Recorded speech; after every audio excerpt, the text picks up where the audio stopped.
Hey, yo. Check it. Welcome back, hero. My word is my sword, Hokage and Batosai, pulling the blades out of the forge, yo.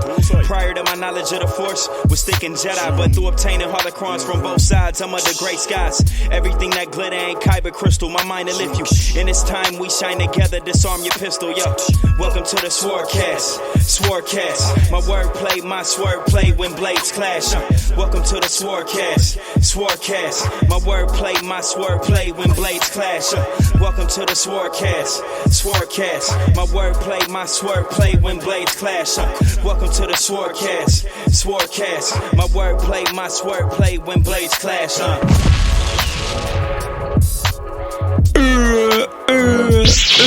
Wrong one. There we go. My boy. Boom. Back in the studio again. Yo, again. And we got our camera working, kinda. We'll see if this motherfucker work. Goddamn. Again, back with the crispy audio in the studio for the SwordCast episode 47. You might as well say it because there's literally only one basketball player that I can think of. I can actually think of a football player. So let's okay, go. good. Can I have the basketball player there? Okay, cool. Episode Andre Kirilenko, AK-47. AK-47. I mean, is that the greatest coincidental nickname slash number? Yeah, you know what I'm saying. Also, Baron Davis playoffs, second round.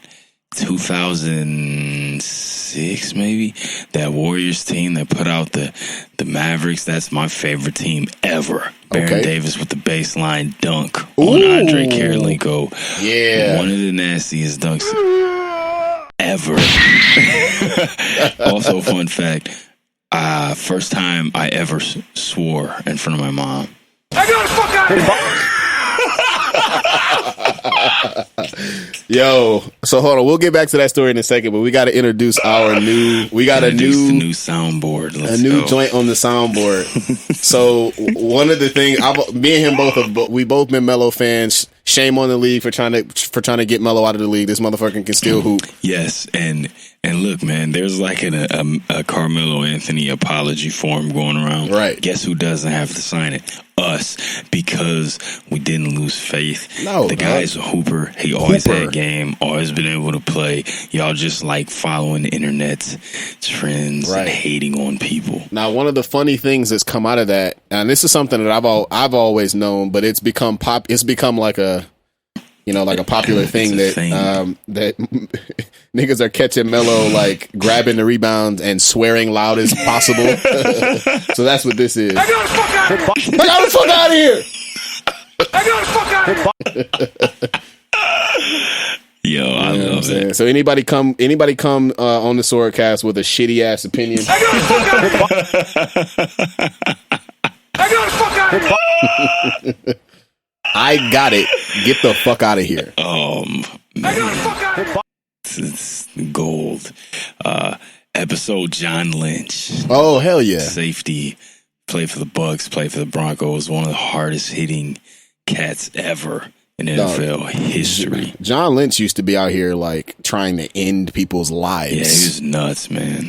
This was kind of before they had the helmet rule too. So John Lynch was pretty crazy. Yeah, and then there's the sports section of the SwordCast.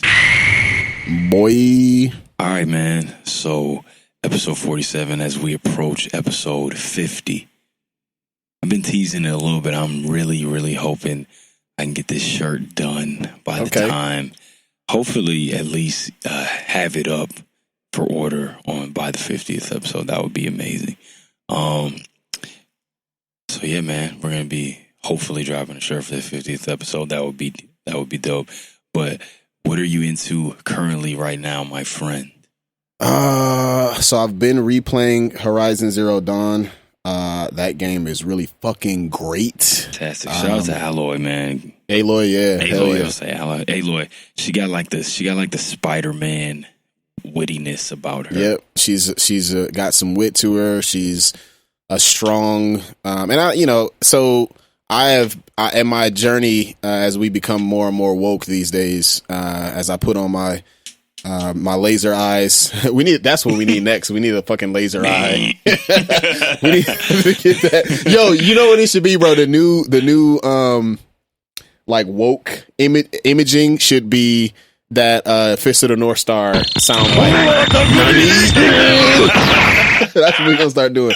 Anytime I have a woke point, that's what we're gonna do. So I've learned that, we always compliment our women, especially our black women, right? Like, strong black women are, I'm rethinking how we are using that word, because when you say that a woman is strong, you're implying that the other women are not strong. Or, hey, what? Strong woman? That's weird. Right. And also you're implying that they like are able to like withstand pain more, and like as a result, like don't get good medical care, and like, so, we got to rethink that. But anyways, Aloy is just a dope ass, like independent, like physically capable female lead who was out here fucking shooting down dinosaur robots with a bow and arrow. So let's go. You know what I'm saying? Fuck off. God damn it. The classic nature versus technology, nature versus machine. Yeah. Storyline. Yeah. And so also I've been like, every time we do this podcast, I got to readjust the microphone like as we're talking. But no, we're good now. So yeah, what I've been back into Horizon Zero Dawn. I gotta say, man, like it's dope, it's super dope, but like, because I'm comparing it to Ghost of Tsushima, and off top, like I have to give Ghost, like, even though Horizon Zero Dawn is beautiful, Ghost is fucking gorgeous, dog. Like it's gorgeous, man. It's kind of hard to beat that, but we'll see. What about you, bro? What you been into? I've been suffering from the emptiness of beating Ghost of Tsushima. Ooh. I'm actually so right now I just been I got caught up on The God of High School. I told y'all, man, y'all gotta check this. It's fire. This anime out is fire. It is it's on Crunchyroll, man. Super, super amazing. It's only like 4 or 5 episodes in right now, so you could jump right in, and you could be right there with us watching it. It's check out the manga, man, the webtoon online too, man. I told you guys I read it. Started reading it like last year, and it is amazing. It's so good, and just the animation in this show, man. The fights, incredible. Jin Mori, really dope character. I mean, kind of your typical, your typical shonen lead, but so far, he's dope though. Show's amazing. Do they ever explain his eyes, or is that just like a design choice? No, they do. They do. Okay, all right. Yeah. But yeah. So I've been into that, man. I've been reading a lot. Said that last time. Wait, hold on. Let me ask you a question. Yes, sir. Did they explain the eyes already in the anime? Or no. Okay, good. I just want to make sure I didn't miss it. Yeah, they did not do it in the anime yet. So it is something that's been in the webtoon. But yeah, man, I just been watching that. Been kind of on the hunt for another show to watch. Oh yeah, that's right. I finally started watching Dr. Stone. I like it, man. It's dope. Dr. Stone is cool. As always, I'm always here for the everything being presented in anime fashion. So good, bro. You know what I mean? Did you get to have they created the glasses yet? No, I only watched the first couple episodes. Wait till that nigga make a pair of glasses for one of his homies. Telling you, dog, it's like a Super Saiyan transformation. It's amazing. It's so good. So man, yeah, I just been watching that, and oh yeah, man, and also I like, as always, I've been watching old wrestling all the time. It's my thing, and I have newfound respect for Bret Hart. Right. Okay. When I was a kid, I've always Owen Hart. I've always was the big Owen Hart fan because Bret was my brother's favorite wrestler, so I used to hate on him all the time. I used to call That's him. why you. Go ahead. I used to call him Bret Fart. That's why you like Bret Fart. You know what I mean? And but yeah, I've been watching some old stuff, and Bret he's definitely one of the all time greats. Definitely a really dope wrestler. Better than Shawn Michaels. Oh, What do you mean?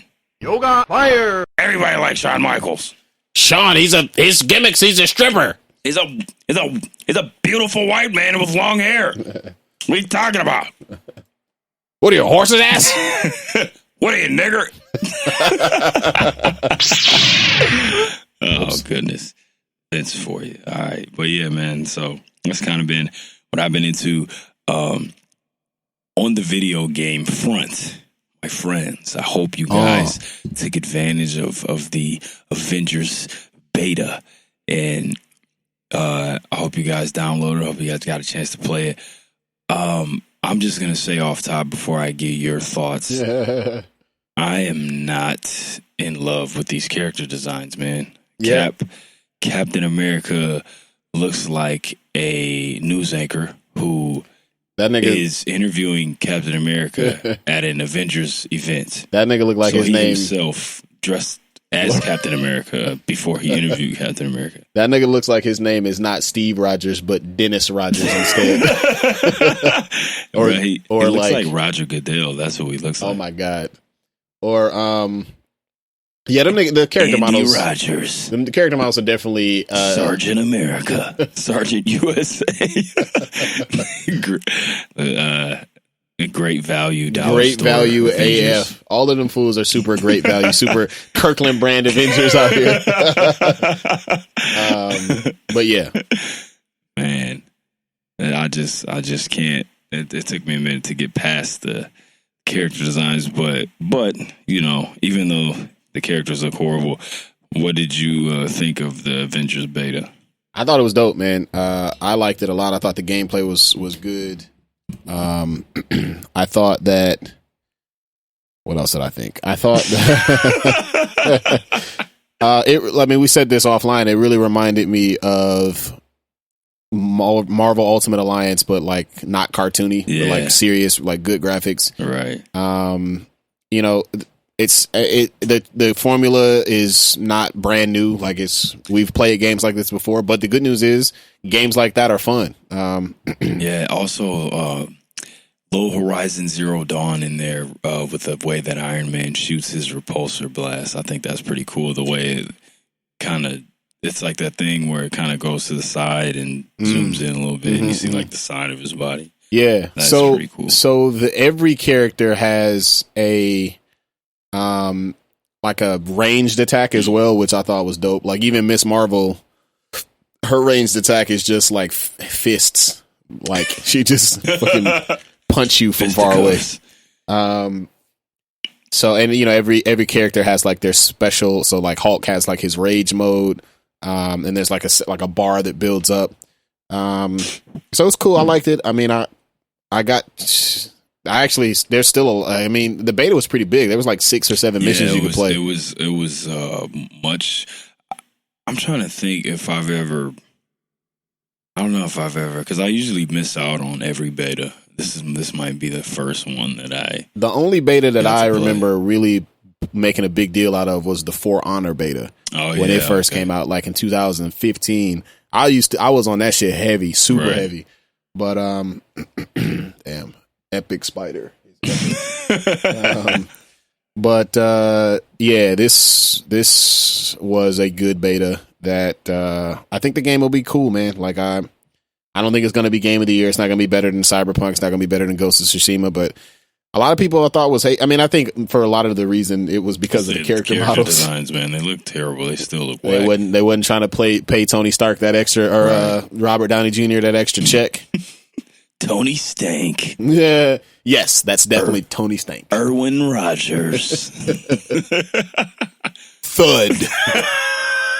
The Infraggable Crunk. Linda Romanoff, the White Spider.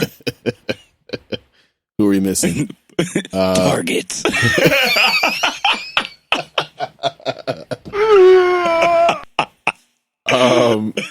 What about Kamala Khan? Kim Kardashian. Mistress Marvel. I shouldn't disrespect Kamala Khan like that. She's actually a dope character. I hated on her when she first came out because I didn't like her power set. I thought it was kind of silly. Yeah. But she's got a lot of personality, so I fuck with Kamala. Yeah, I just I mean, the gameplay was dope. Like you said, it is definitely a more mature it reminds me of just a mature version of Ultimate Alliance, which I'm completely here for. The video stopped at some point. I don't know when, but so in the video you're gonna see it just skip ahead for 5 minutes. Whatever, bro. I don't fucking know what's going on. I think I might have pressed space or fucking whatever. I don't know. Whatever. Oh, we caught it early though, so we're still good. Oh, yeah. So if you're watching and you missed something, just go listen on Spotify. Yeah, I can. It was at least 6 minutes. At most 6 minutes, because I remember looking at the clock and it was 9 minutes. Here. We're getting better, dog. You motherfuckers wanted video, so be careful what you wish for, because niggas are tripping and falling over this shit.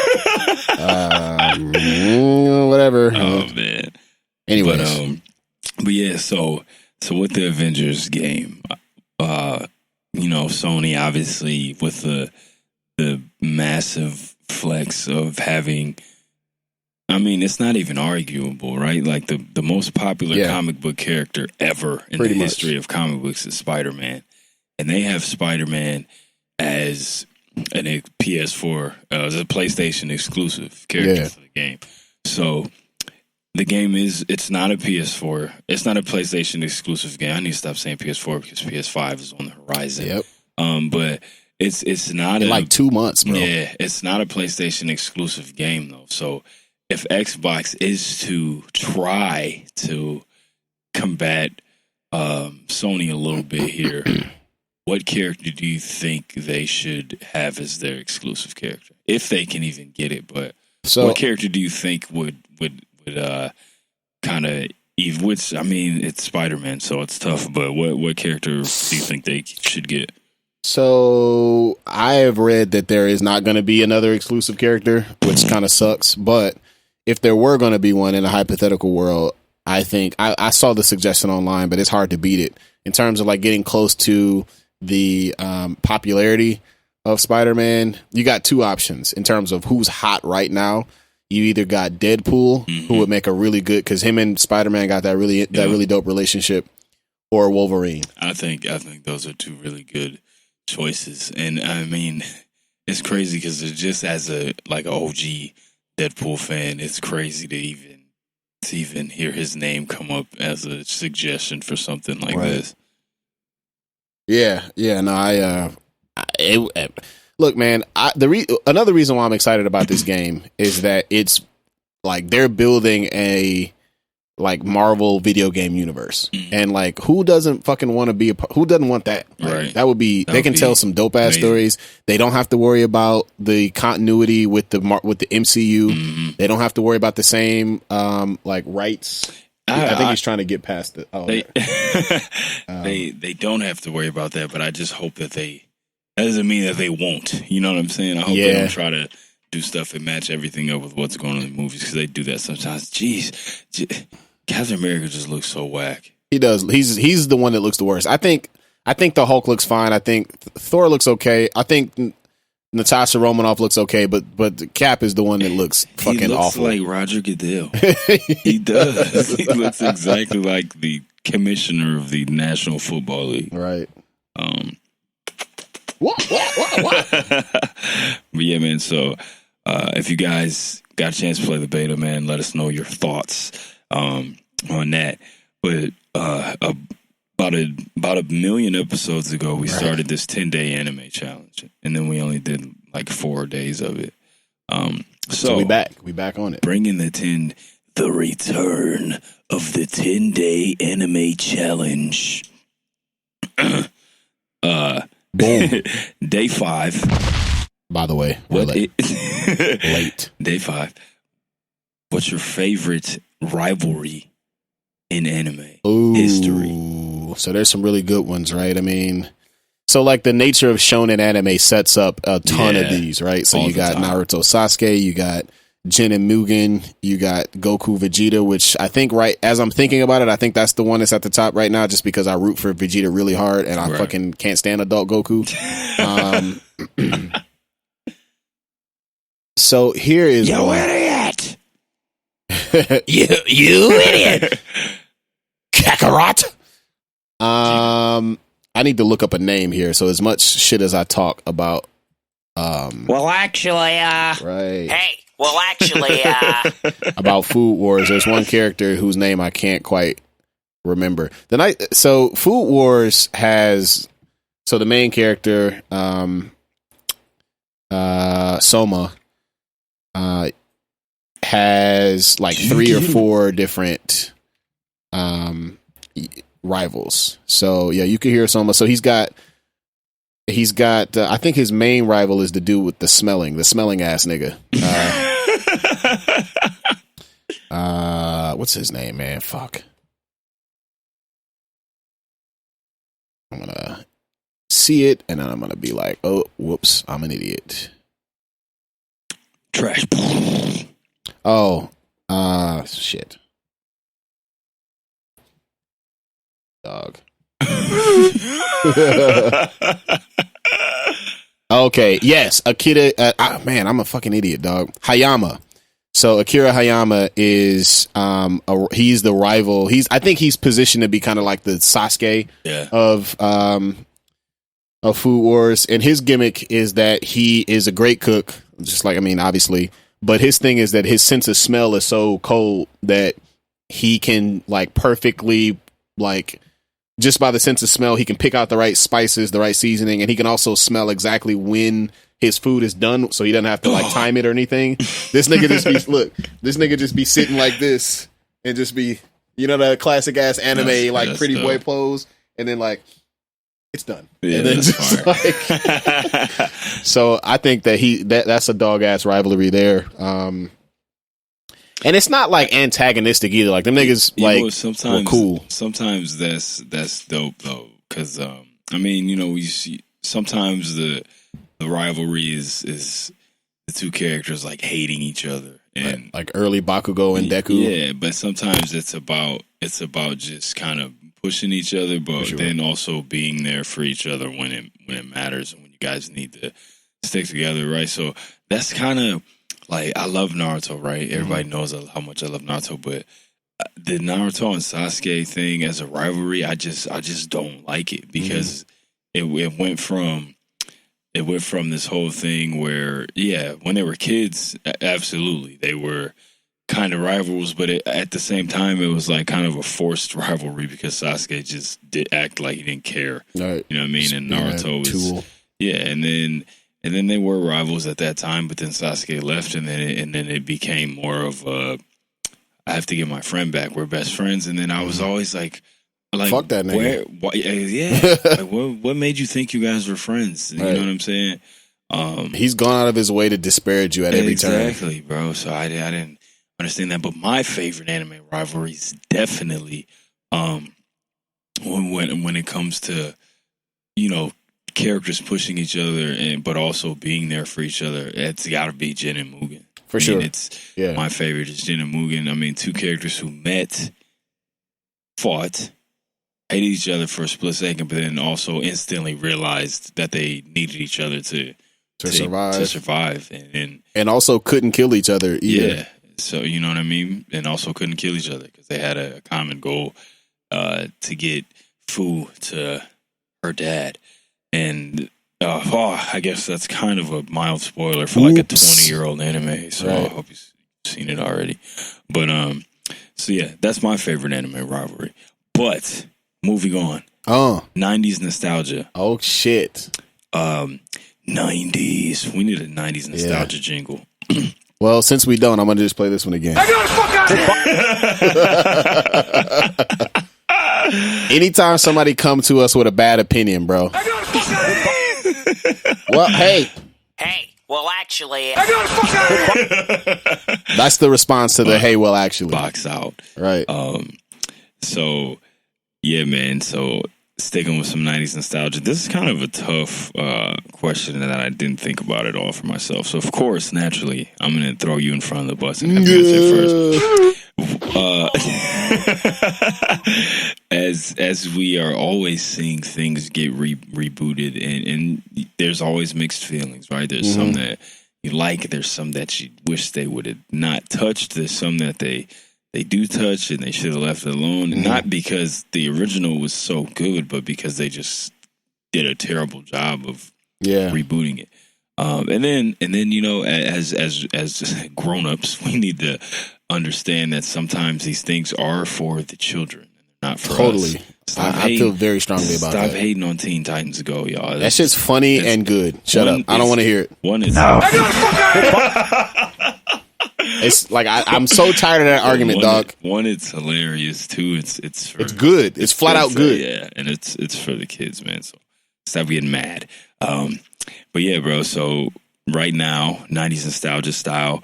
Give me a reboot that should be done, that you would like to see done, and then give me a reboot that shouldn't have been done, like one that was done and you just absolutely hated it. So I'm gonna start with the one. Well, I don't know if... Okay, so I'm going to start with the second question. This one is random. I'm not going to say that I hated it, because the movie was actually okay. But, like, nobody asked for a fucking RoboCop reboot, bro. like, what are we doing with that shit? And the movie was actually super straight. Like, it was straight as fuck. Yo, so I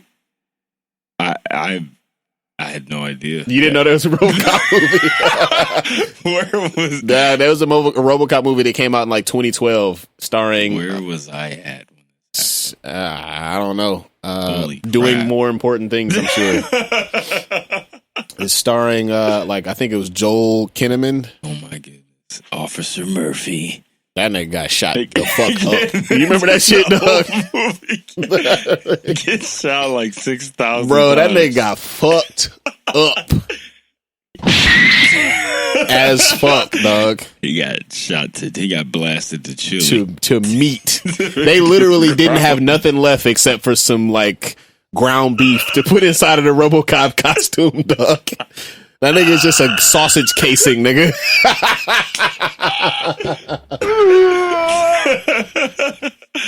Oh man, old RoboCop movie. But again, I mean, it was ridiculous. Like it was fucking RoboCop. So, but it was all right. Like it wasn't as bad as it could have been. But nobody asked for that shit. Not at all. And did it star Joel Kinnaman? Let's see. I seriously do not even remember. Yes, it did. That's pretty hilarious. So as far as a reboot that I want to come out, I mean, there's a ton, dog. Like, so the one that comes to mind is Reboot, the original, the show. Oh, Reboot. yeah. That's your show. And I fucking love Reboot. I love that shit. Let me think. What would be a dope property that can take advantage of like the visual effects that we have now? Oh, fuck yeah. No question, Star Trek The Next Generation. Now, before you motherfuckers... Hey, well, actually... I don't want to hear it. I know we've already done the J.J. Abrams verse where they rebooted Kirk and them, and they got Chris Pine playing Kirk. And I like those movies. I thought the second one was okay, but the first one was great. The third one was pretty good. And I'm just a huge Star Trek and Star Wars fan, so I want more. But it is time, right? Oh, that needs to be a soundbite, dog. Come on, man. So I'm just here for more Star Trek, and I would love to see a rebooted version of The Next Generation, and just to see it with the dope technology, because this is supposed to be like literally The Next Generation. So I've even thought about some fan cast, like you can have James McAvoy play Picard, since he's already played a young Professor X, and that's Patrick Stewart's character as well. You could also have now this is a real deep, sweaty Star Trek cut, but you could have Tom Hardy play Picard, because he played a Picard clone, a younger version of him in Star Trek Insurrection, I think. That would actually be pretty dope. So yeah, I would love to see. Oh, Lakeith Stanfield as Geordi, love that. Who else you got? I'm just off the top of my head. You got Thomas Hiddleston as Data. That'd be fantastic.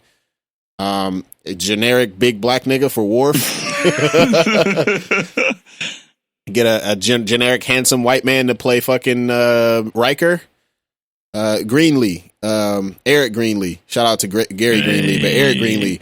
Put me on some more suggestions for a TNG fan cast, because I know you're another Star Trek head. So yeah, that's what I think. I'm going for a Star Trek Next Generation reboot. I want that. Word. What about you? Or are we supposed to wait for next week, or do you want to just answer it? Oh no, I'm gonna answer. Okay. Like, no, fuck that. I'm answering. So I mean, it's kind of a tough question. Not for I can think of a couple answers off the top of my head. A reboot that should be done. Well, let's see here. Okay, so here's what I want. I'm obviously a huge Ninja Turtle fan. If I had to pick what my favorite reboot ever is in any type of media, it would be the IDW Teenage Mutant Ninja Turtle comic books run that started in like 2012. I always talk about it on here. I'm sure you guys are familiar. I think that's the greatest reboot ever in the history of anything. Like, just the way they kind of redid the origin story, and the way that just the whole tone of it. It's got the like I said, it's got the darkness in the maturity of the original Ninja Turtle comic books, but with the new vibrant animation style, art style, and it's just really dope. So that would be my favorite. So one thing that a reboot that I think should be done is we need to stop doing CGI Ninja Turtle stuff, and it doesn't have to be a movie. I would be down for a show. Give me like a retro style Ninja Turtle show with the guys in the suits doing real martial arts, no CGI stuff, and just a show based on those comic books. I think that would be a really dope reboot of live action Ninja Turtles. No more CGI, get it out of here.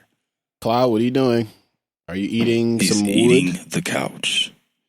One day we're gonna come down here and the couch is gonna be gone. So if you guys are watching on the video, the dog, you'll just see his Snoopy nose sticking out from underneath the couch, right underneath Noveliss.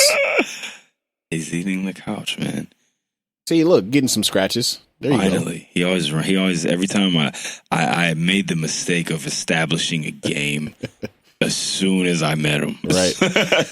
He would jump at him and Cloud would run away. But because it's weird, because Cloud will see him and get excited and his tail will be wagging. He's like, oh, it's time to run away again. Yeah, exactly. So I'm trying to work on us being actual friends and not just game partners. But yeah, man, a reboot that shouldn't have been done. Wow, there's so many of those. Oh man, a reboot that shouldn't have been done. Definitely. I used to love like Johnny Quest, right? Yeah. Johnny Quest is like an old show, and they tried to reboot that, and it was really bad. But that's not going to be the one I'm going to pick. I'm actually going to go with. And you know what? I'm not going to say Dragon Ball GT because I don't think Dragon Ball GT is... There's good things about it. And I think it's one of those shows that you kind of realize that it wasn't so bad as you got older. No, not at all. But I do have one. And I'm going to say... This isn't my answer, but Rugrats all grown up. Yeah. Disappointing, bro. What are y'all doing? I was actually excited about the concept, but that shit ended up being trash. It's trash. Yeah. But I got to go with Avengers Assemble because I did not like that show. And Earth's Mightiest Heroes was such a good show. If you guys I talk about this show all the time too. This is another show that I'm heavy endorsing all the time. Avengers, Earth's Mightiest Heroes, best Marvel cartoon ever besides the X-Men animated series. I'm telling you, that show was so good. And then they canceled it, and they rebooted a new Avengers show called Avengers Assemble and they were trying to do what I don't want the games to do. They were just trying to be everything on par with the movies. They took away, Thor he didn't have his like classic outfit on, and they took away Hawkeye's outfit where he had the costume and he wasn't wearing the mask no more. That nigga was just Clint. He's just Clint. You know what I mean? And that show just was nowhere near as good as Earth's Mightiest Heroes. The animation was really like dull too. It wasn't all vibrant and comic booky bright, and the roster like wasn't as cool as it was on Earth's Mightiest Heroes. So that's probably a reboot that shouldn't have been done that I just didn't like at all. Yeah, that one was not good. I wanted to like it. I gave it a shot. I tried so hard to like it. And not gonna be able to do it. And it was just not gonna be able to do it. And it was just wasn't feeling it, man. But yeah, man. So I have something else that we're gonna start doing on here. I didn't even notice that. I'm just now seeing it. Oh shit! This new little concept here is called "You Can Only Keep 3." So what I'm gonna do, I actually got this off of Facebook. Look at Facebook being useful. So yeah, man, I'm gonna do this, and we're gonna do this, but it's always gonna be a different concept. But this time, it's "You Can Only Keep 3." Anime edition. All right. You can only keep 3. Anime edition. Right.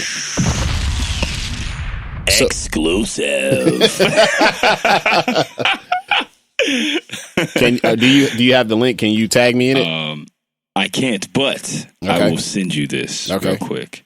You want me to text to your email? See. Because it's tough. I'm gonna read the names off, but you are gonna want. Yeah, I'm gonna need to look at it. You can text it to me. Hi, your phone's not dead anymore. It is kind of awake. Cool. You Can Only Keep 3, hosted by Chancellor Palpatine. You must pick one.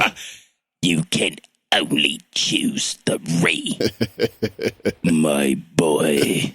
I made Snoke.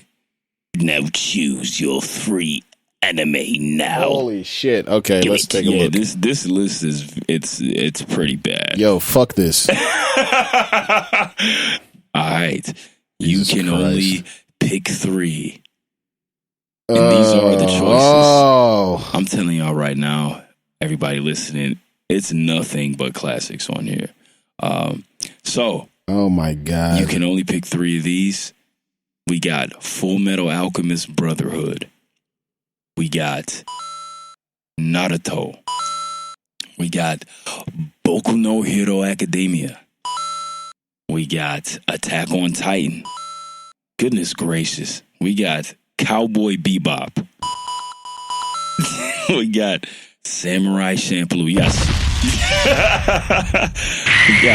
We got Dragon Ball Z. Actually, no. I already know a couple of these are gonna get. Yeah, some of these is easy to cut out. We got Hunter x Hunter. That's a good one. We got Rurouni Kenshin. God. We got. I don't want to. We got One Piece. I got the fuck out. We got Yu Yu Hakusho. I'm lukewarm on that Yu Yu Hakusho. It's a classic, but I'll give it 1. And we got Bleach. No. Okay. So we got it's like 12. We got 12. Anime that the majority of the anime community considers to be classic. We got 12 classic anime. You can only choose 3 of those shows. Which 3 are you keeping? I've just been staring a hole into my phone, dog.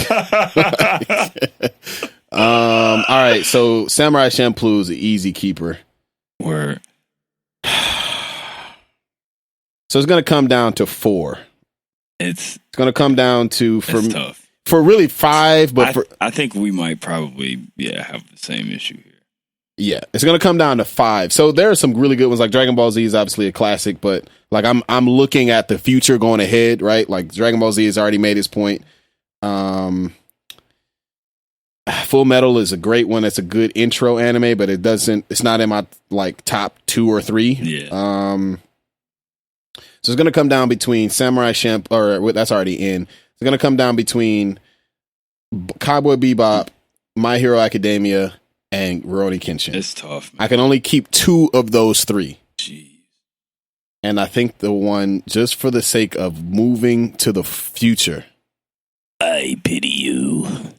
Oh, man, but the music, dog. Okay. I gotta say, for my sensibilities, Hero, the anime watcher, the music producer, the character that I've become, I have to sacrifice and put in a place of honor on my like mantle. The Batosai, bro. You gotta put the ashes. I gotta put the urn of the Batosai on my mantle in a place of honor. And because what My Hero Academia is doing is some legendary shit, bro. I agree. Like it is moving to the future. So I think I have to do my top 3. It's gonna have to be Champloo. I cannot cut Spike Spiegel. I just can't do it. You know what I'm saying? I'm not gonna. Not gonna be able to do it. I'm not gonna be able to do it. This is gonna be hard. So I'm gonna go Samurai Champloo, Cowboy Bebop, My Hero Academia. Oh, that was hard, dog. Oh man.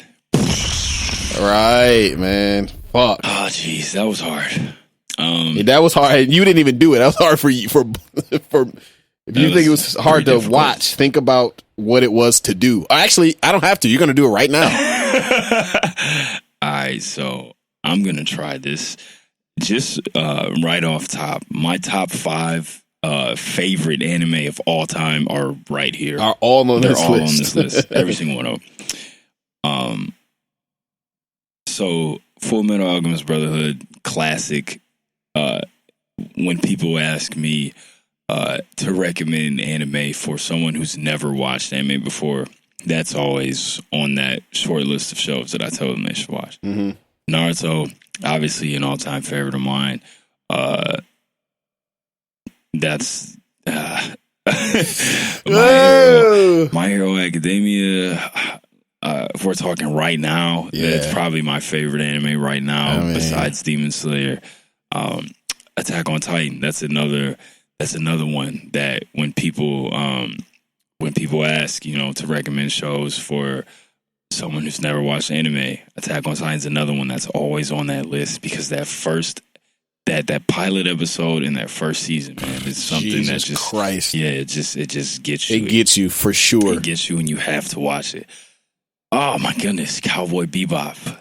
Just another legendary show, classic, one of the best episodic animes ever, with that larger plot in the background all the time.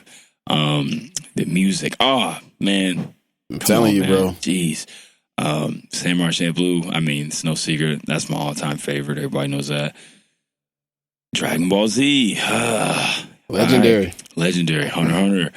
My Naruto was like my first long anime. Hunter x Hunter was like my second one. That was like a really long show that I watched, so I got a soft spot for that.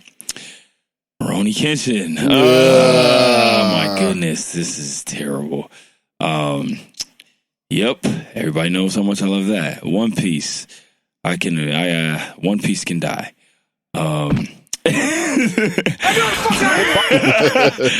Yu Yu Hakusho, classic. I do love it, but not here. Not if I'm only keeping 3. Bleach. Okay, so I'll give a little spoiler here.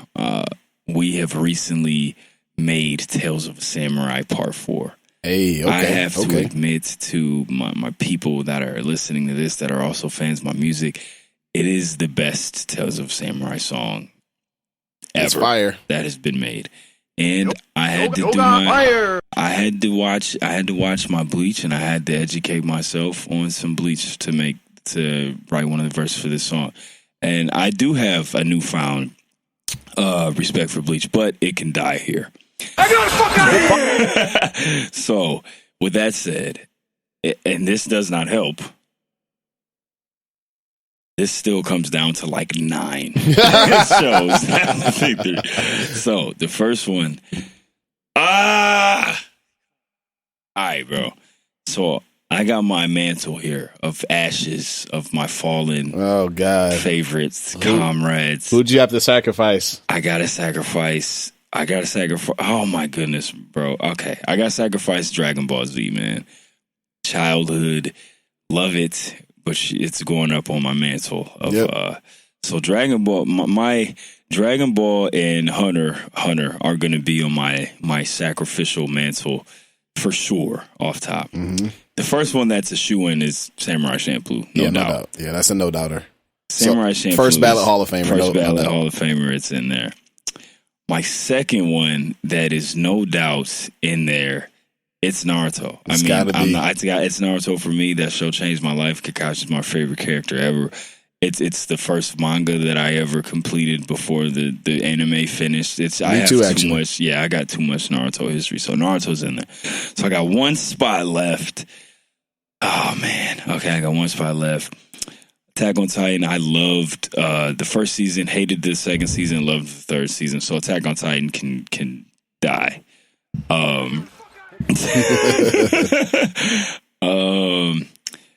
my goodness. Yeah, same thing. Fullmetal Alchemist Brotherhood, classic, but not here. Not keeping it. Bro, this is hard. Yeah, man. We see what it's coming down to. All right, man.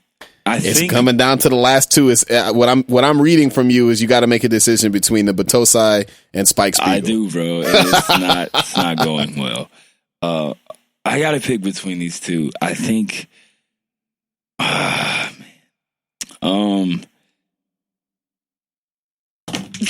Oh shit! And I forgot about My Hero too. And My Hero's in there. Damn. My Hero's still in there too. All right, man. Let's just make the decision here. I love My Hero right now, but it's not in this top 3 here. So okay. I love it, but it's gone. So it's coming down to Rurouni Kenshin and Cowboy Bebop, 2 of my favorite all-time shows. Both are in my top 5, but I gotta do it, man. I have to pick the. Oh my god! All right, man. I'm picking Kenshin. I'm picking Rurouni Kenshin. So the 3 that I'm keeping here are Samurai Champloo, Naruto, and Rurouni Kenshin. And ironically enough, that's my top 3 favorite anime right there in order. Yeah. Champloo, Naruto, Kenshin. Look, man, I love Cowboy Bebop. Rurouni Kenshin that's my show, man. That's another show that I watch all the time, once a year. Yeah. I mean, there's not a lot of shows like that, bro. Like Kenshin, the story of Kenshin, y'all got to realize that the entire anime is like a redemption arc. The whole show, the entire show is a redemption arc. They just don't make stuff like that anymore. It's a classic. I love it. That's my top 3, man. I'm going with that. Champloo, Naruto, Kenshin. That was extremely difficult. Goodness. Jesus Christ. That shit was high stress just now. Wait till you see. I already have the idea for the one for next episode. Okay. And you're gonna be pissed. All right. You're gonna be pretty angry. But yeah, man. So that was pretty nerve wracking. You can only keep 3. So Darth Sidious hosted this one. Next week, maybe we'll have either Vince McMahon or Macho Man Randy Savage. That's the next one. That sounds amazing. I'm looking forward to it. All right, you can only keep 3. Nigger edition. Which one? Who's your favorite nigger? Who's your favorite blackie? Who's your favorite black monkey? You can only keep 3. This fucking. Now, if you look closely, we got actual monkeys and we got niggers, sir. We brought some Mendigo niggas in here too. We got Biggie in there. Kobe, come here. Kofi, you want to be part of this? Of course you do. Come here. But all right, man. Right. All right. With that said, it's time for everyone's favorite part of the show. Boom. Our favorite part of the show. This one is difficult. Boom. In fact, it is so difficult that I'm just gonna read it right now. Duh. All right, man. We always talk about heroes. We're always talking about good guys. We're always talking about villains. We're always talking about pretty much everything, but not in between. Hiro-san. Igzook. Top 5 favorite anti-hero characters ever. Ever. This is kind of tough, right? Yeah. Like, what is an anti-hero? Anti-hero is I guess it's a hero who does not have conventional hero good guy qualities. Mm-hmm. And a lot of time when you talk about this in particular, I feel like some people get it twisted a little bit. You know what I mean? They get it a little bit wrong, I guess is what I'm saying. Because so let's take Wolverine, right? I don't look at Wolverine as an anti-hero just because he kills people. 10 out of 10, Wolverine's gonna do the right thing. He's gonna save the person in need. He might be a jerk about it. He might, you know what I mean? But at the end of the day, he is never going to make the morally wrong decision. He's just not gonna do it because he's a good guy. You know what I mean? I don't have the coronavirus. You shut up. You have the coronavirus. God bless you, man. Yeah, no, you're right. I mean, Wolverine his moral compass is pretty much straightforward. Dog, Wolverine's whole story is that, like, yo, I'm just trying to find peace, bro. You know what I mean? He just like, stumbles into conflict. Yeah. I mean, there was a one episode of the animated series where he, like, tries to go out to, like, Alaska and become an Inuit. Yes, I know exactly what you're talking about. And Sabretooth, petty ass, literally just starts scrapping with him. Right, in the mountains. Wolverine just broke down and was like, "Why isn't there any peace for me?" I mean, that's really all he was. Why isn't there any peace for me, bub? Right, let's go, bub. Shink. Right. Snick. Right, they used to spell it so weird in the comic book. Those fucking weird ass phonetic spellings. Hey, we both have on comic book shirts. That's pretty nerdy and shout cool. out to the X-Men. The X-Men. I got the immortal Iron Man, or what does that say? The invincible Iron Man. This is the Iron Man and Spider-Man shirts. Boom. Cool. So my top 5. I mean, it wouldn't be a hero top 5 without a bunch of honorable mentions, but I actually have 2 this time. And I tried to go from anime to comics to movies I as well. Try to keep it somewhat. I try to keep it somewhat diverse. Yeah, it doesn't always happen. So my honorable mention. My first honorable mention has got to be Miguel Corleone from The Godfather. Michael Corleone. So specifically Godfathers 1 and 2. I mean, obviously, like, he was a gangster. Like, he was definitively, I mean, he was almost a villain, but he was the protagonist. And Michael Corleone was a killer. He was cold-blooded. He was calculated. He was brilliant, but he also, like, understood that he was trying to do this shit just to keep his family and to, like, stay within these very strict moral codes that the Sicilian mob has been romanticized to have. And, you know, I don't know. Maybe he's just a flat out villain that I just like a lot. Maybe he tried to take the ring from Frodo. I don't know why. But if you want to make a so from what I understand about the Yakuza are apparently, like, in terms of all of the organized crime syndicates are, like, by far and away the most altruistic. Like, they flat out, like, be doing good shit in the community. Mm-hmm. But also be selling, like, prostitutes and gambling and shit. Riding on motorcycles with Uzis, right? And having motorcycle dog ass tattoos, right? So yeah, And my other anti-hero has got to be. Yo, real quick, I got a funny story to tell. When I was in Japan, I walked into a spot to get something to eat pretty late at night, and obviously I'm in Japan, black.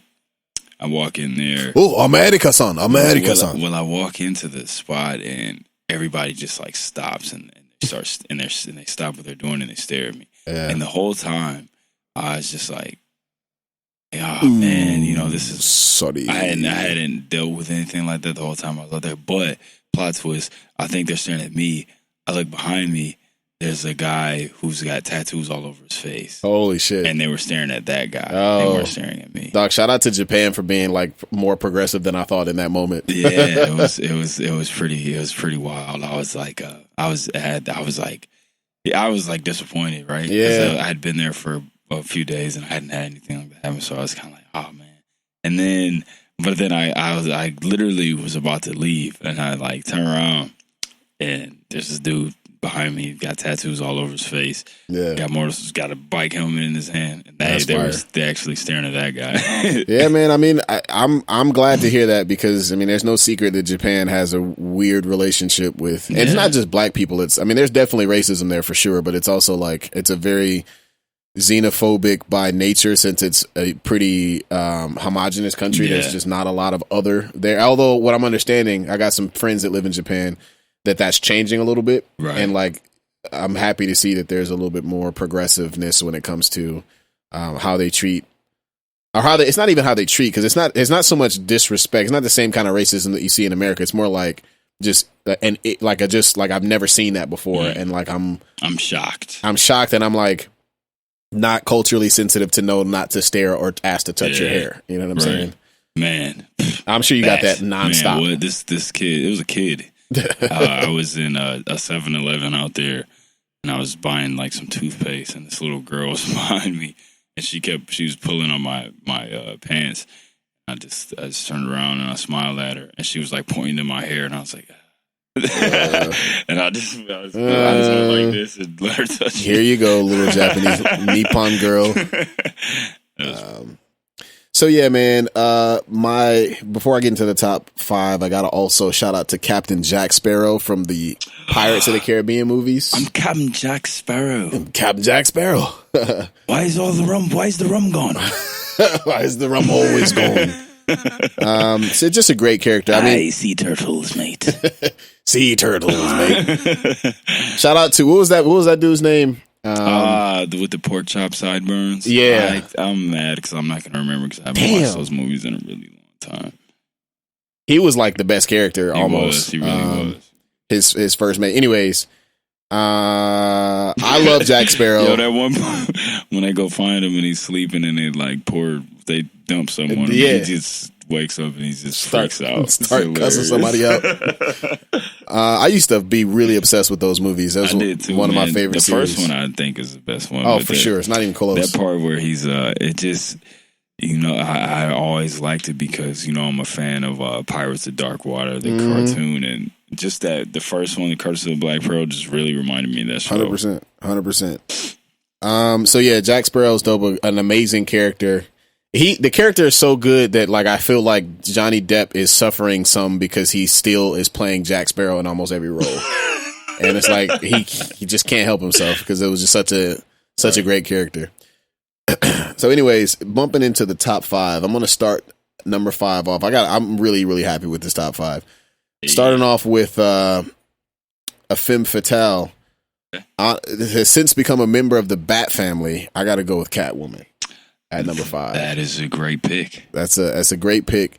I mean, if I do say so myself. Modesty. Yeah, it's a good pick. Of course it is. It's my list. Right. God damn it. That goes with like every circumstance. Oh man. So then the reason why I got Catwoman is because like Catwoman was flat out like a rogue. She was a Batman rogue for a long time. Like she was a straight up villain.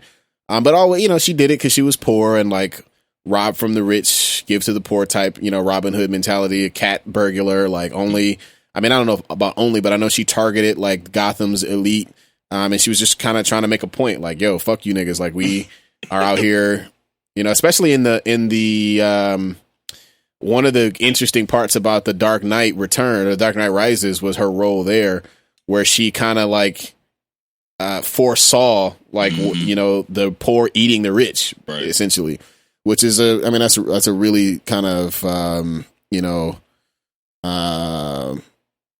it's a sort of an anarchist point of view, but like, I can understand that. And lately she's almost become I think she's almost like a flat out hero now, but the arc of her career definitely puts her in the anti-hero role. And also like putting the hex on Batman and then playing this nigga. Did you hear about the Batman to Catwoman marriage or alleged marriage? Nah. So Bruce Wayne finally stopped playing around was because basically, Catwoman was like his side piece for like his entire career, and Talia al Ghul was closer to his main than anything else. But finally, he got his act together and realized that Talia kept trying to kill him like nonstop, and Catwoman became sort of like his main. So, I'm obviously sort of in as much as a superhero can have a main, quote unquote, right? But whatever the case, they actually were about to get married, and Batman was like legitimately happy and like lost his like Batman edge. And then Catwoman was like, you know what? Gotham needs Batman more than you need me. I didn't know. Okay, and basically stood him up on the altar.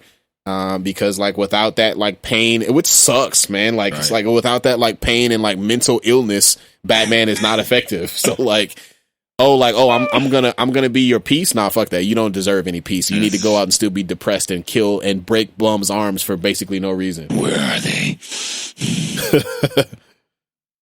Pray to me. That is. I'm not wearing hockey pads. That's really depressing. Yeah, that sucks. Sorry about that, Batman.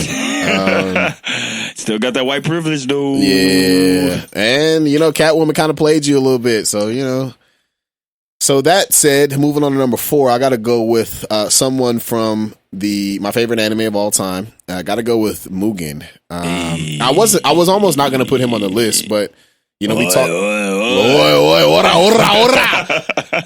We talked about it a little bit, and you got to keep in mind this nigga Mugen was a flat out pirate for like his whole life. Yes. And like grew up as an outlaw in the projects. Ryukyu Islands. I'm from Ryukyu Islands, bud. That nigga was shook after he heard that. He was like,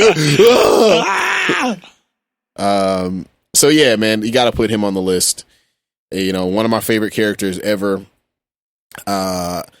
Kind of, he has a heart of like bronze. I was just about to say, not gold. Not a heart of gold, because that nigga be he has a heart of wood, right? Like fucking ceramic or something.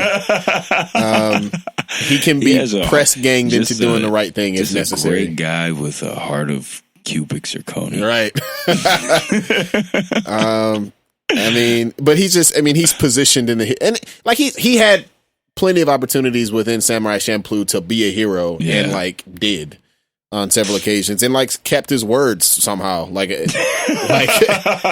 Jin keeping his word is much more believable because he's like a former samurai, former Ronin or Ronin. Honor. So wait a minute. So actually, now that we've learned more about samurai through Ghost of Tsushima and also just doing research and understanding that samurai is a class. It's not just like a rank. It's like a class. It's a social class, right? Yeah. So was Jin? Was Jin from Samurai Champloo specifically? Was he ever truly a samurai? That's a really good question because I feel like he was always a student. I feel like he was just a student of Kenjutsu, really, right? Like, really good. Yeah, a student of like the art of Bushido. Because I think maybe that's. Okay, so now that we know that, what if, and this is something they don't get into in the show, obviously he was the best student there was. Yeah. Obviously there was some type of arrangement for him to possibly be made the heir of the the what is it, Mujushi and Kenjutsu style. Yeah. So obviously there was something in place for him to be the heir of Inshiro Maria, his master.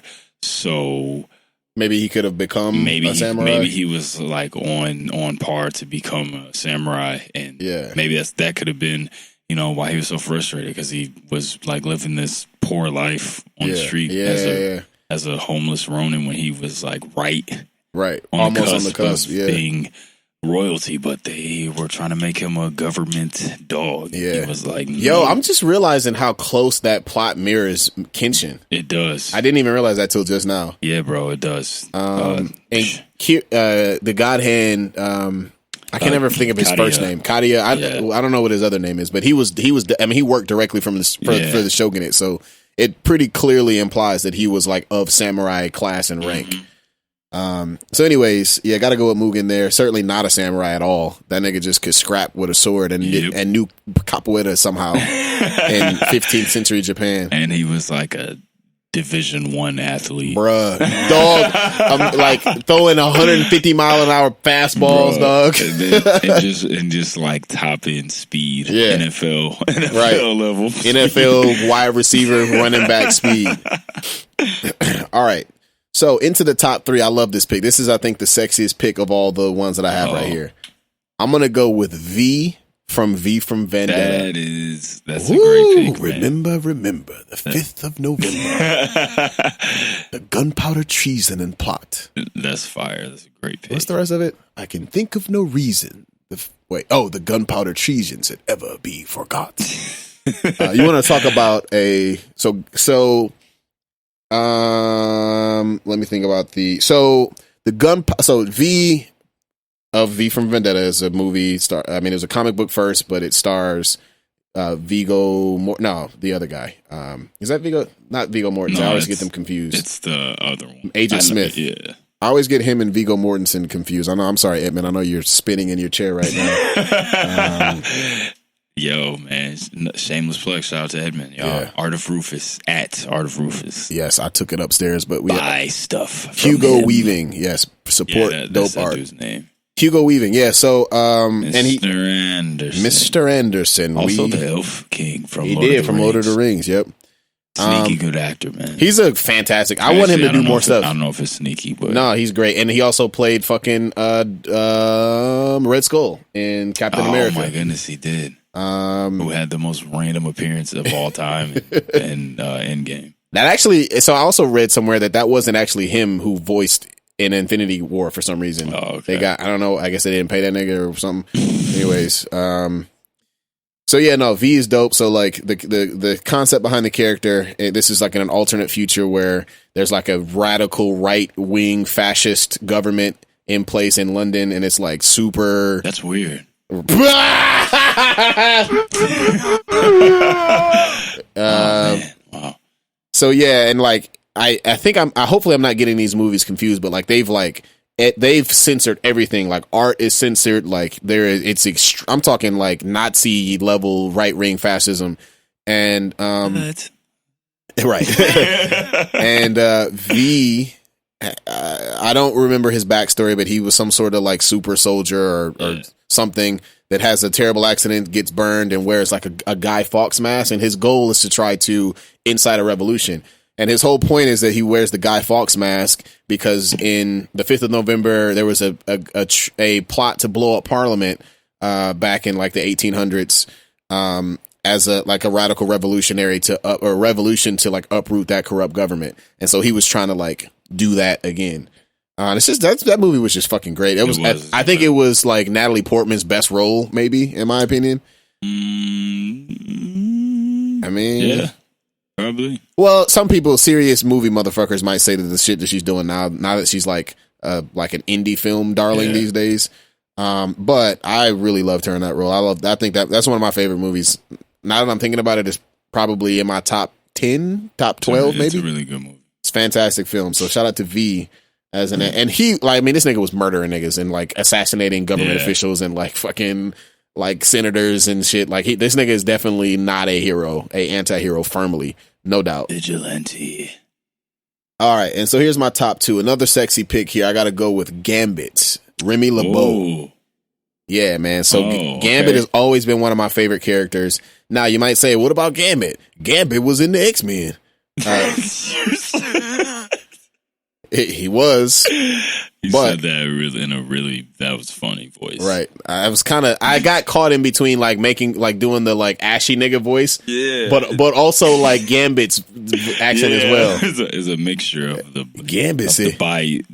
Bayou. Oh my God, dog. Whenever you make a Gambit movie or if you introduce him into the MCU, give me a Cajun ass nigga. Period. I want to have subtitles. I want to not be able to understand this nigga at all. Uh-oh. I just fucked up the microphone. Stand by. Are you back in? Let me make sure your microphone works. I'm back in there. Back in there. Boom. All right. Yeah, no, I want a nigga that barely speaks English. I'm talking about whilst he speaks Bayou English. Bayou. Congratulations. I want that nigga. That reminds me of a meme I saw. That somebody said, I don't want a gumbo recipe from the New York Times. I want a gumbo recipe from a woman named Mama Thibodeau Landry, who can fucking bare knuckle box a gator and is like from the Bayou only. And so whenever you introduce Gambit, this nigga needs to be a Cajun as fuck. Give me a Cajun True Blood ass nigga. You know what I'm saying? Man. So anyways, and if you really want to be woke, you should make that nigga Creole. I mean, you want to play that game, you want to be woke Marvel. I don't think Gambit's character is that he is Cajun. Yeah. Cajun is not a race. That's not white. It's a culture. Mm-hmm. There are tons of black and Creole Cajun folks. So, you know, I wouldn't be mad at it. Anyways, imagine Lil Wayne as that's a bad idea. No. So yeah, Gambit is dope, super dope character. That nigga was a flat out thief and like a straight up bad guy. Like not even an anti-hero. That nigga was a straight up like X-Men villain for a while. Right.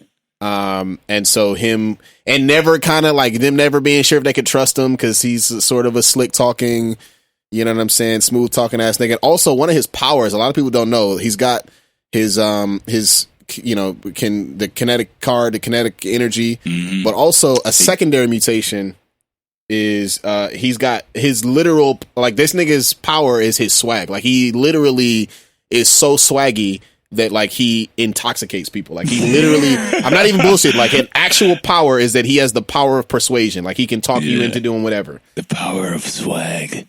This nigga drip is just like overwhelming, and so you just end up doing whatever he wants you to do. So imagine Professor X finding him with cerebral. Yeah. His swag is it's overwhelming. Nigga be yelling weird as hell. Professor. No, Gene, I'm all right. Oh man. All right, so yeah, shout out to Gambit, one of my favorite X-Men, a really interesting character. Remy LeBeau from the Bayou. And he's not from, I don't want a nigga from New Orleans either. I want a nigga from like Baton Rouge. In the swamp, dog. I need you to have to clean the alligator off a motherfucker before you get him in the film. Let's go. All right, and so my number one, I got to go with one of my, you got any guesses here? I don't know. Let's see. So this is also one of my favorite characters in all of comics. I might have this. He has had many different iterations. Was a villain, a straight up villain, straight up rogue of a certain wall crawler for a long time. And has since become sort of a hero. And I'm talking about Venom. That is a great pick, man. Venom. So you got a few different Venoms. You got Eddie Brock. You got Flash Thompson, who's Nav is a big fan of. I mean, they're both dope. Agent Venom is super dope. My preference, I would have to say Eddie Brock is my favorite because the way I see it, we can do whatever we want. I fucking love Venom. I love Venom because I love like the relationship that Venom has with Eddie Brock because the symbiote has a little bit of a personality as well. And as many people talk shit about the Venom movie, bro, that movie nails the relationship between Eddie Brock and Venom. I like. Also, actually, niggas. No. Oops, wrong one. Venom, the movie, was absolutely intentionally funny. It was totally trying to be funny on purpose, no doubt. So I really, really like Venom. I like his relationship with Eddie Brock. I even like his relationship. I like the symbiote relationship with Peter Parker as well. Mm-hmm. And how they just are kind of reluctant, like, fuck this nigga. I guess I gotta team up with the wall crawler. To defeat this greater threat. And really, I mean, he's been part of the Sinister Six a few times, but like more often than not, Venom is out here like especially Agent Venom. Agent Venom is flat out a member of S.H.I.E.L.D., I think. So at that point, he becomes straight up like a all-the-way hero. Secret Avengers, yeah. Secret Avenger, yeah. So yes, I got to go with Venom as my number one. Just as a dope character. I've always loved the design of Venom too, just like a crazy cackling fucking. Venom is. Also, I haven't noticed this. Where's my dog at? Is he still underneath there? Cloud, where are you? Oh, he gone. Okay. Well, anyways. Wait. He's over. He's actually under the couch. He's just deep under the couch. And okay. Anyways, when he has his tongue hanging out of the side of his mouth and his coloring, he kind of looks like Venom. He does. That's very true. Venom. Also, one of my favorite characters from Marvel vs. Capcom as well. So, boom, the top 5. Oh my goodness! Catwoman. Hero's actually a beast at Marvel vs. Capcom, and I hate when he picks Venom because a lot of people don't play with him, so I can't get his Venom, offense down. Venom got hands and feet and claws and axes and all kind of shit. Mouth. And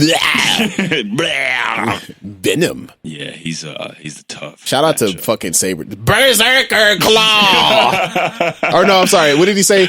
What did he say? Did he say? I think Venom or Sabretooth. Oh, you're talking about Sabretooth. I think he does say Berserker Claw. And you got to piss Wolverine off. Birdie. Yes, boss. All right. That's my top 5, man. Catwoman, Mugen, V from Vendetta, or V for Vendetta, Gambit, and Venom. It's a very good list, man. Boom. Okay, here we go. All right, man, let's go. I'm just going to get right into it, man. Boom. Top 5 favorite anti-hero characters. Again, it can be a little complicated at times, but starting my list off, coming in at number 5, going with my man from one of my favorite anime shows ever. That is Saito, the Wolf of Mibu from Rurouni Kenshin, man. Yo. That's a good pick. This guy, yes, a bit of a jerk. For sure. He was kind of he just on the opposite side really of Kenshin in the during the war and everything, and he kind of got tasked with getting Kenshin on board to fight Shishio. And my man was just like, "Yo, I don't care who," you know what I mean. He was like an undercover cop, but he was also like working as an assassin, and he was just didn't care about anything, you know what I mean. But then as the show progresses, you start to see that he did want to eliminate Shishio, you know what I'm saying? And he was so much about it that he was like, yo, if Kenshin can't do it, like I'm going, because I'll do it myself. Even though he gets almost killed, he still was stabbed him in both his thighs. Remember what was that, Ace Ventura, when he gets the two What a great movie. Shout out to Jim Carrey. That was definitely Saito at that part. But yeah, man, just when he shows up, the whole mood from the show changes, and he's such a good character. And when what's his name, Sanosuke tries to fight him, and he just beats the brakes off him super easy, and he's just always dogging him. Like he wants to go with him, and he's like, "Why are you coming? Like, you can't even beat me up right now. If you can beat me up right now, you can go. You know what I'm saying? Right. And then when he fights Kenshin, he's just one job. He's strictly trying to just bring the Batosai out. That's all he's trying to do. Right. You know what I'm saying? Activate the beast. Just trying to bring out the killer. So yeah, he's definitely one of my favorite anti-heroes ever. That's my number 5. Saito from Kenshin. Also, just a sweet nickname, the Wolf, man. The Wolf. All right, coming in number 4. I had to go with my guy who. I mean, hey man, let's keep it real. This guy spent a lot of time as jerk, and that's Sasuke from Naruto. Yeah. Sasuke was after he left the village, he was tripping a little bit. Sasuke asshole. was flat out had good intentions, but just went about them all in the worst possible way that you could possibly go about them in. I mean, even now, if you watch Boruto, like, yes, obviously he's a good guy and he has his head on his shoulders, but he's just doing all the dark things. You know what I mean? He's kind of the second Hokage that just strictly works. You know what I mean? Like when you read X-Men comic books, you got the X-Men and then you got X-Force. X-Force, man. Sasuke is definitely X-Force. Yep. You know, but whatever, you know, some people don't like him, but I love Sasuke. I felt like he had a really good story in the show. And I mean, yes, he went. There were some times where I can't defend him. He was tripping for sure.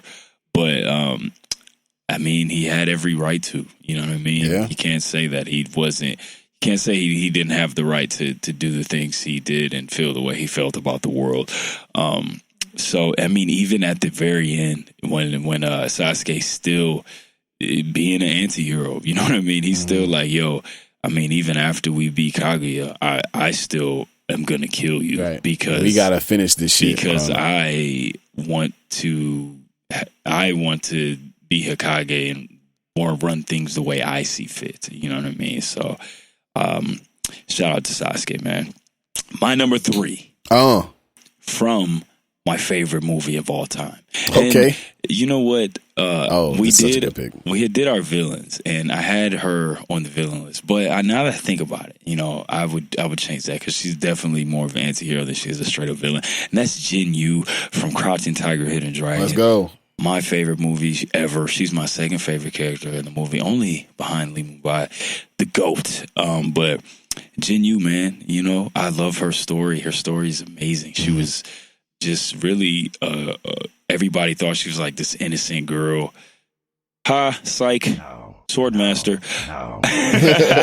You know what I mean? She was a bit of a jerk too, man. She wanted the Green Destiny for herself. She had surpassed Jade Fox, her master, but she surpassed her, but she was like empathetic in the fact that and basically was kind of, I guess, faking that she wasn't holding herself back to make her feel superior to her.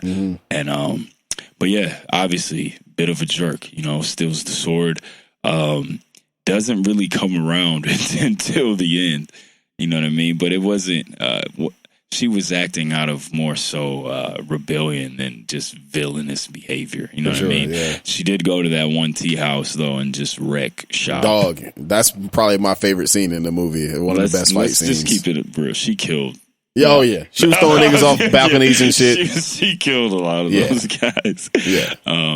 But I mean, and then Lee Min-bai obviously wanted an heir so bad, and but she was just being hard headed, man. And but yeah, just love her story.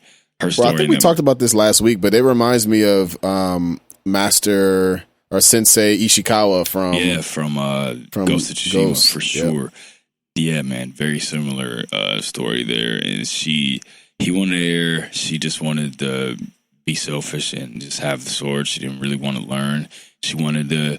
You know, she wanted to do her own thing, and I think her kind of anti-hero behavior came from her background. You know, she was like this sheltered girl all her life. She had an arranged marriage that she didn't want to be a part of. Remember, she goes to the desert. She falls in love with my man, who's the bandit, and then she gets caught in this thing where she doesn't even want to be with him because even though she wants to, she doesn't want her family to look at her some type of way. So she has to live this like secret life as this like swordsman, and you know what I mean. So it was that I can talk about that movie forever. It's my favorite movie ever.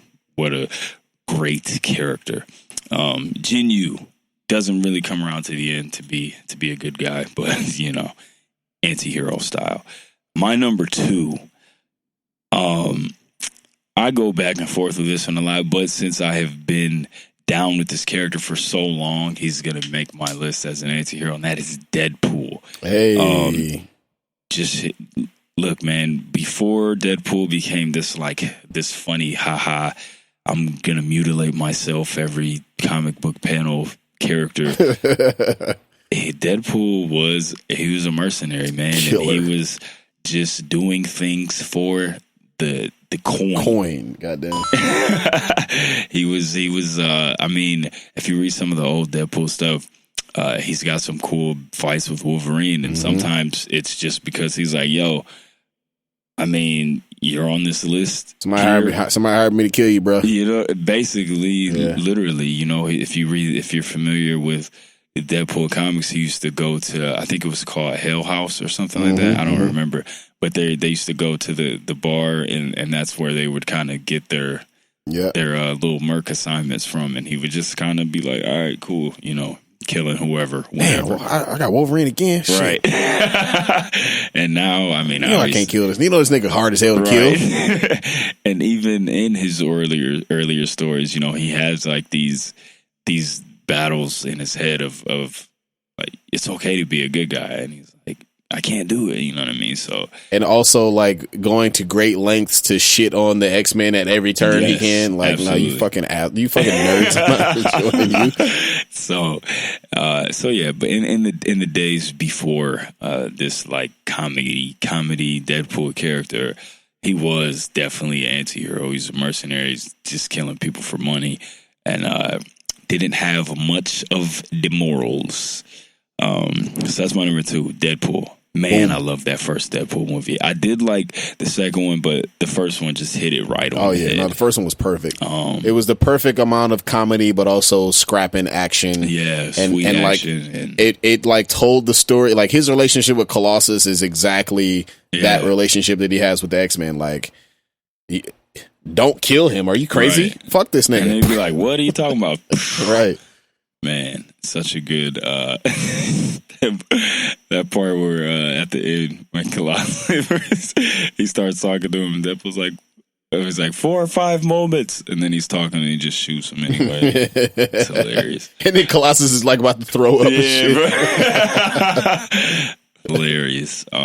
Man, while we're talking about the movie, shout out to them picking Ajax as a villain. That was a sneaky good villain pick, because Ajax is, in the comic books, he's like another guy who obviously they changed the story up a little bit, how they always do, but he was another guy who was like from that same program, and he just was killing everybody. His Ajax thing was that he was going around and wanting to kill everybody who was involved and everybody that was there. And there's this doctor, I think his name's Dr. Kilbrew or something, and he wants to kill the doctor, but Wade, I think, wants the doctor alive because he wants him to heal him. You know what I'm saying?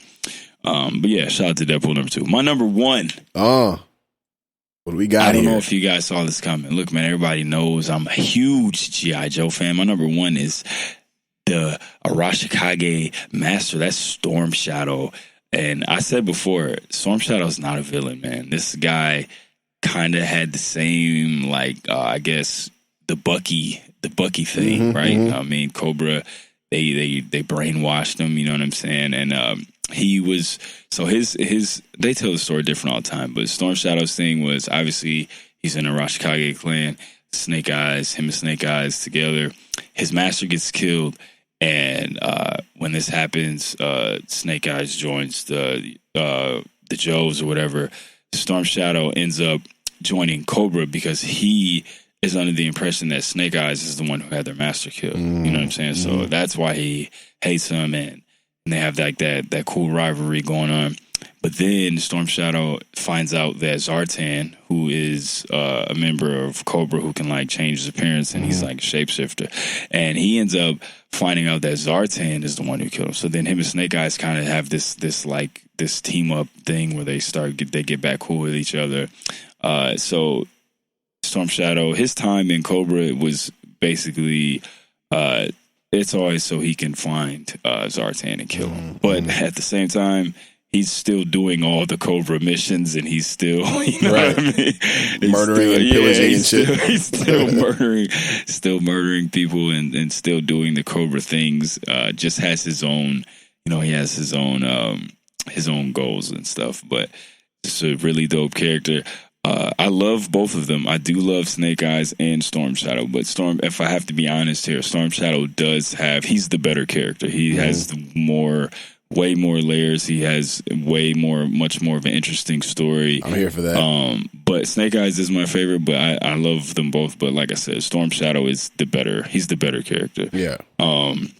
So yeah, man, that's my top 5. Ooh. Also, man, I'm super excited for the Snake Eyes movie. We've been talking about it. They finally came out and said that they are pushing it back, which is trash.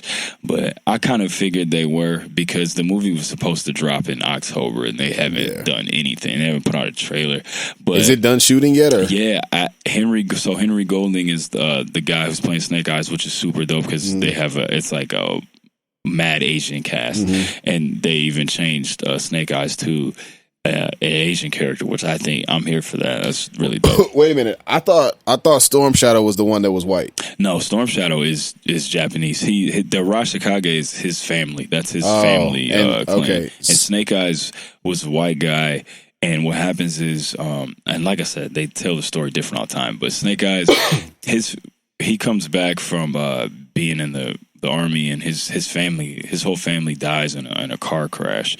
So he ends up taking up because they served together. Him and I think Storm Shadow's name is Thomas. Him and Storm Shadow served together. So he basically kind of told him, if you ever need to get away or you need something to do, man, come to Japan and come here with me and you can train and everything. So he ends up taking him up on that. Goes out there. That's how he gets into the Rashikage clan and everything. So they changed his character to Asian guy, which I think is awesome. Right. Fuck. Fire. So, but Henry Golding actually tweeted, and he said that he finally got to see the movie, and he said, I'm actually going to read this tweet because it's pretty exciting. Because I told you before that they have we always talk about the Rurouni Kenshin films. The live action films are without a doubt the best anime live action ever. Doubt. It's not even close. They have the guy who did all the sword work and choreography on there doing it for this movie. And Henry Golden said, just saw Snake Eyes. Holy hell. This is the exact opposite of the cookie cutter super people movies. Wow. Oh, let's go. You guys are in for something insane. I can't wait for you all to get your mitts on this beast. Literally grinning from ear to ear. Boom. And already, and one got the sword choreography guy from the Kenshin films. But I also saw they have an amazing cast. Andrew Koji is Storm Shadow. Iko Uwais is in the movie. Fire. And I saw some stunt footage before that got, he took it off his Instagram, but it looked crazy. So I'm excited for that movie. Oh, that sounds super exciting, dog. But yeah, man, that's my top 5. Number 5, Saito from Kenshin. Number 4, Sasuke. Number 3, Jinyu from Crouch Tiger, Hidden Dragon. Number 2, Deadpool. And number 1, Thomas Rashikage, Storm Shadow. Let's go. Episode 47.